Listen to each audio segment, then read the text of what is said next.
A permutation is an arrangement of n number of objects in a definite order. And when I say definite order, what that means is that the order does matter.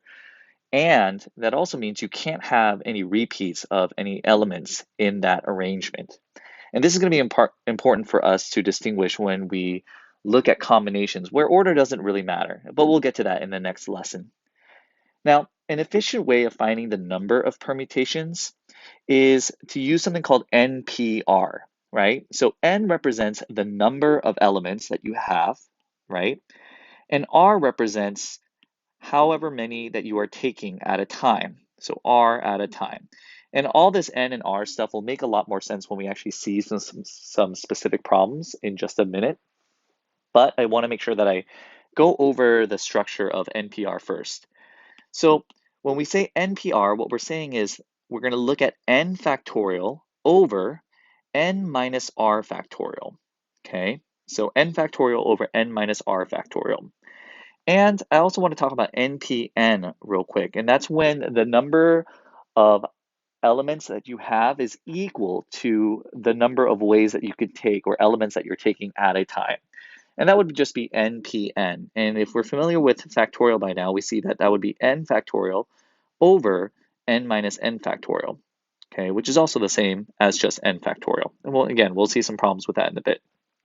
So I think a lot of this makes a lot more sense when we look at specific problems, so we can make sense of the formula and kind of what they mean. Otherwise, we're just kind of crunching numbers without any context. So let's look at this first problem. It says, how many ways can 10 children be arranged in a line? So imagine you have a group of 10 children and you need to put them in a line, right?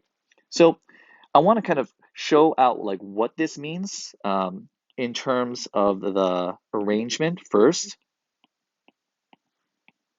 And then I want to kind of show how we would do that just using the NPR formula, right? So first off, in the first spot, we have a group of 10 children that we can choose from. So we can put any one of those 10 children there.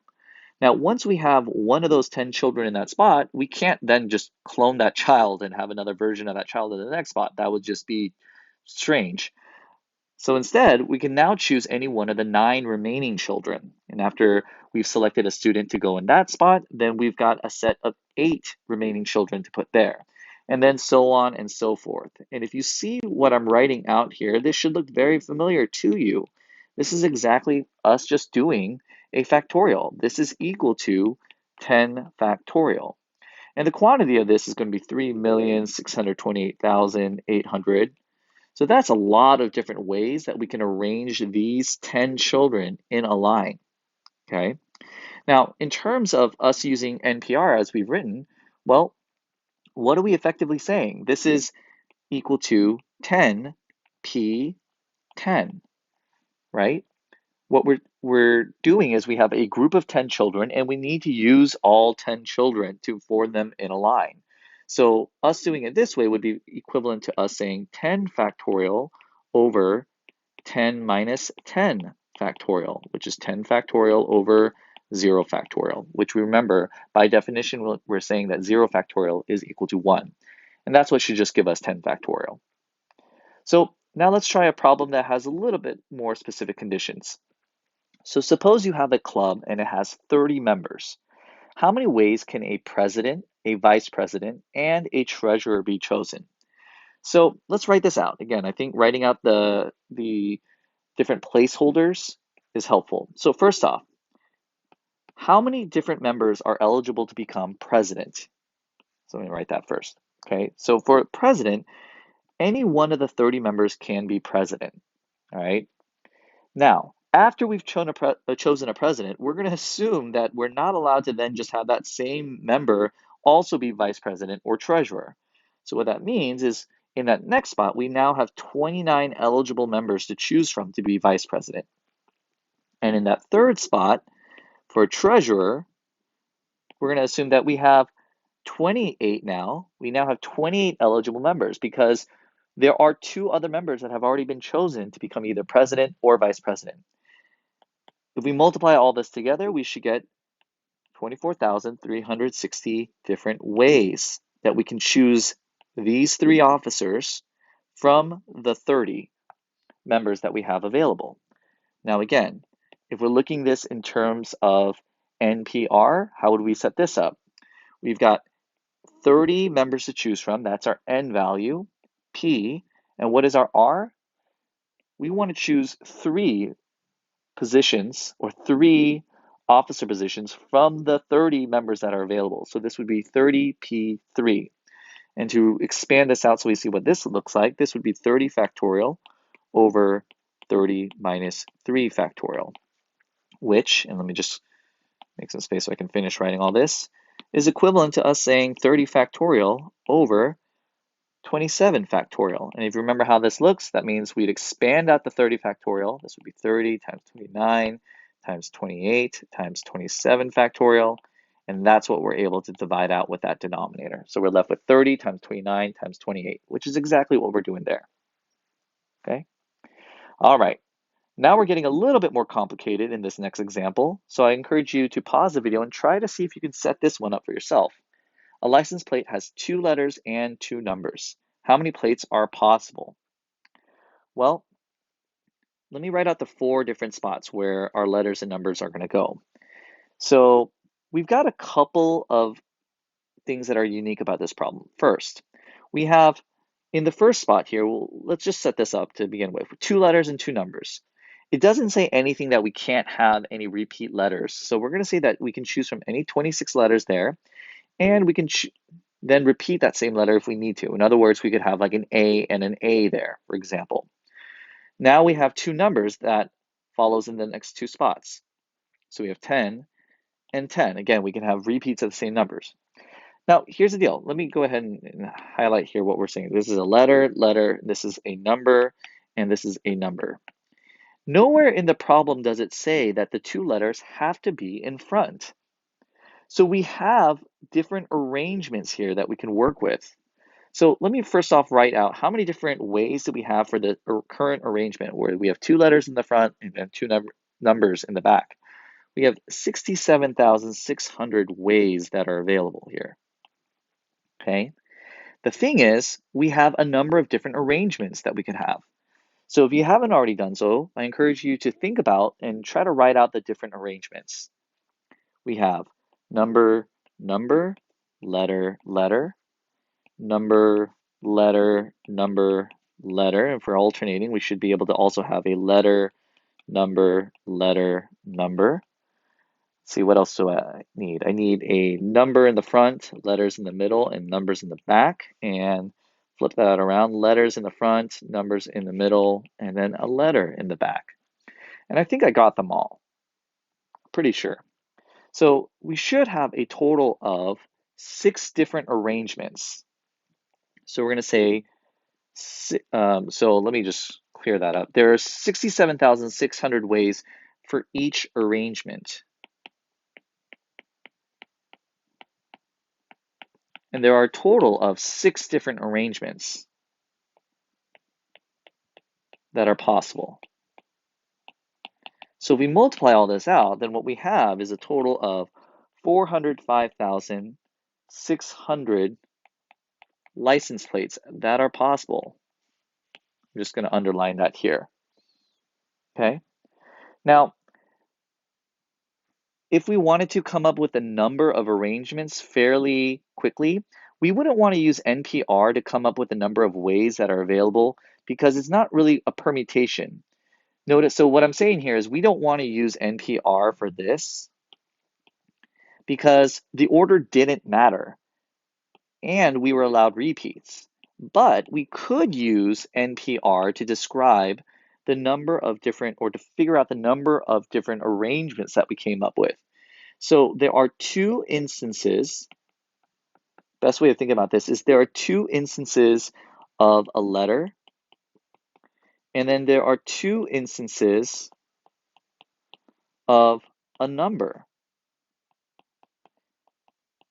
And so what we have is a total of 4 different things to choose from. There are 4 spots, so this would actually be 4 factorial over 2 factorial times 2 factorial. Or you can even think about it just as 2 minus 2 factorial, which would be equal to 6. So what I'm actually describing here is what's called a distinguishable permutation. So it's not exactly what we've done in the previous problems. This is what's called a distinguishable permutation, is kind of our first example of this. And that's when we have a number of different R's to choose from. So in the previous examples, we had just one set of R's to choose from. Like in the previous problem, we said our R value was equal to 3 because we were choosing 3 officers from the 30 that we had available. In this problem, we were choosing 2 letters, but we're also choosing 2 numbers. So when we have a number of different R values that we are selecting from our group of N, R is going to represent the number of instances, I can't spell, the number of instances of one kind of object, okay? In which case we would say n factorial over, and for every R that we have, whether it's R sub 1, we would choose that R value factorial, okay? So I'm gonna actually go ahead and try these first 2 examples, the ones with the word cat and dad. What we're essentially trying to do is the number of permutations of each, and the permutations themselves of each word. And I'm going to do them kind of the traditional way, right? But I just want to also highlight kind of how we might do them using a distinguishable permutation. So let's start with the word cat. So what are the different permutations that we have of this word? In other words, pardon the pun. In other words, what are the different words that we can create using these same 3 letters? Well, we have cat, we have CTA, if we keep the C in the front the same. Then we move the A to the front, so we have ACT, ATC, TAC, and TCA. So we have a total of 6 here. So if we just chose NPR, we could say that this would be 3, pick 3. Oh, I should mention that saying 3P3, another way of saying that oftentimes when we're discussing permutations is to say pick. So 3, pick 3. So we would then say 3 factorial over 3 minus 3 factorial is equal to 3 factorial. Okay. Now, let's try this next example. What about the word dad? Now, this one's a bit different because 2 of the letters are the same. So what are the different permutations we can come up with here? This would be DAD, DDA, and ADD. And this would then be equivalent to, so we've got 3, obviously we have 3 different arrangements if I got them all. And so this would be equivalent to us saying 3 factorial over 2 factorial. Right? Or 3 pick, in this case, 1. Okay? So this would be equal to 6 over 2, which is just 3. Now, if we're thinking about this in terms of the distinguishable permutations, here's what's unique about this. And so let me go actually back to purple here so you can see how I would use the permutation for this one. So 3 factorial over 2 factorial, well, I'm choosing from 3, so this would be 3 factorial. But I've got one instance of the letter A, but how many instances do I have of the letter D? Well, 2 factorial there. So if I'm setting this up as a distinguishable permutation, then this is another way of exactly finding 3 as well. Let's go back to this first problem with the word cat. If I want to come up with the distinguishable permutations here, well, again, I'm choosing from 3 letters, but I've got one instance of the letter C, one instance of the letter A, and one instance of the letter T. So it's going to come out to the same thing. We're still going to get 6 here, but we're just setting it up a little bit differently. So let's try a little bit of a larger word now. Let's try the classic state, Mississippi. Go ahead and pause the video and see if you can come up with a number of distinguishable permutations of the letters in Mississippi. You don't have to write all the permutations out. Well, hopefully for this one, you counted up that there were 11 letters that were available to us total. and we had one instance of the letter M. Let me actually create more space. One instance of the letter M. We had four instances of the letter I, four instances of the letter S, and two instances of the letter P. So doing a distinguishable permutation that way, we should have ended up with 34,650 distinguishable permutations. Okay, so hopefully this helps give you a sense of, one, what a permutation is, how we can use NPR or NPICR to help come up with some permutations, understanding when to use it, and then also what to do when we have repeat instances of a certain R value, what we call distinguishable permutations.